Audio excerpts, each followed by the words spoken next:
So, ari na ang mga crayfish na nakuha na. Ngayong aga mga ma'am, mga sir. So, subong aga, maglimpyo sa fish pan pa kay white nakalimpyo para kaadlaw rin. Ano ay nakapoy ito sa alumni. Ang mga filter ta, para guba na. Puno na sa tubig. So, hindi ni siya normal level sa tubig, no? So, ang moon ta maglimpyo na ang taagdala selecting na lang po sa aton nga mga mail para sa aton nga ikal para sa December. So, let's go. Una, i-pobson tanay ang aton nga crayfish pond, no? Matahan ta sang net kay may base may mga gagmay nga crayfish nga nadala. Tapos do pila ka adlaw naman abi nga sige ulan-ulan naman yung medyo dalom ang fish pond subong. Tapos samtang nagapangwa ko sa mga net, no? Mayara ko nga napansin itlog sa Manila.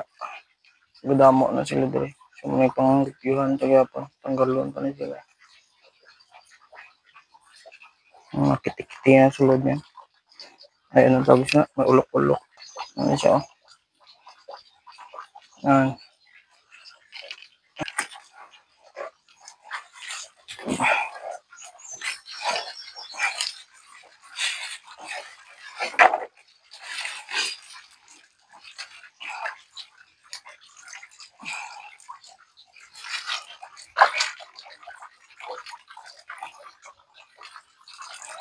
Meron, may mga buhay pa ulok-ulok, oh. Nakulog ni sila sa tubig tayo. Diba? Amazing. Samtang natapos na naton human ka pangawan ng aton nga pond, no? Para nangin pang paubas na. So nagruha na tanan nga mga sulod sini nga crayfish makita na ninyo. Nagagruha pa sila sa sa PVC. Nung sorting na ta si Nadari. Fast forward ta lang kay medyo dugay gining video. Pila ka oras gawa ni. So, ari na ang mga crayfish na nakuha na. So, ari ang mga lalaki dahil mas damo gali. Mali gani ang gibutangan kay gamay nga labador. Mas majority gali sila kay lalaki.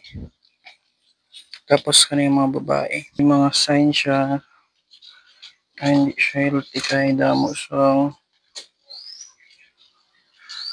mga putol-putol sa meaning amo ni siya ang sign nga damo bisang lalaki. Pero wala siyang kamot.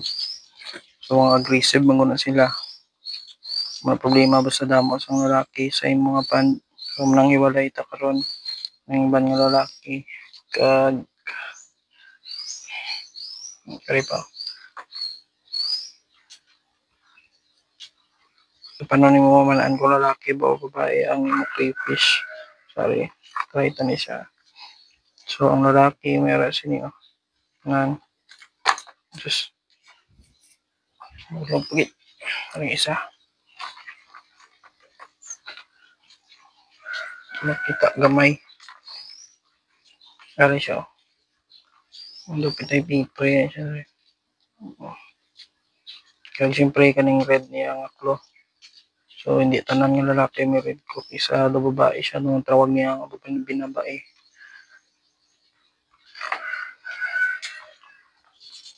Sa babae naman, kari ang sign nga babae siya. Mayroon nga circle dali sa tunga. Ora sa iya nga tiil. So wala na sa lalaki. Kag majority gid or kasagaran sa babae kay wala sang red sa ilang aklo. Mas gamay pa ang ilang kamot.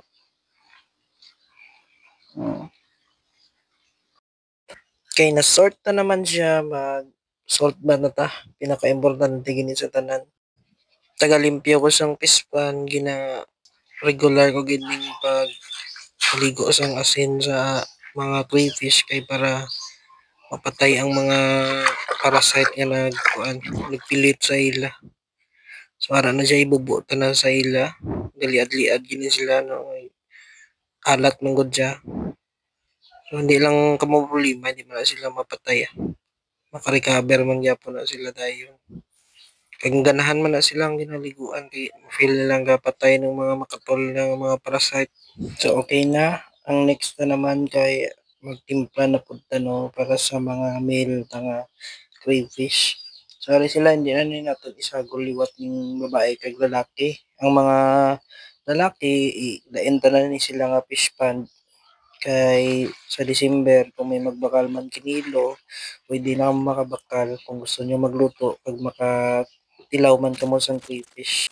Pagkatapos limpyuhan tanan no kay para mabalik ta ang mga babae nga crayfish diri sa pond nila. So limpyuhan tanan general cleaning gini siya.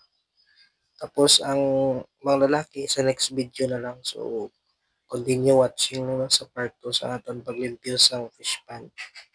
Amo lang na. Salamat sa paglantaw.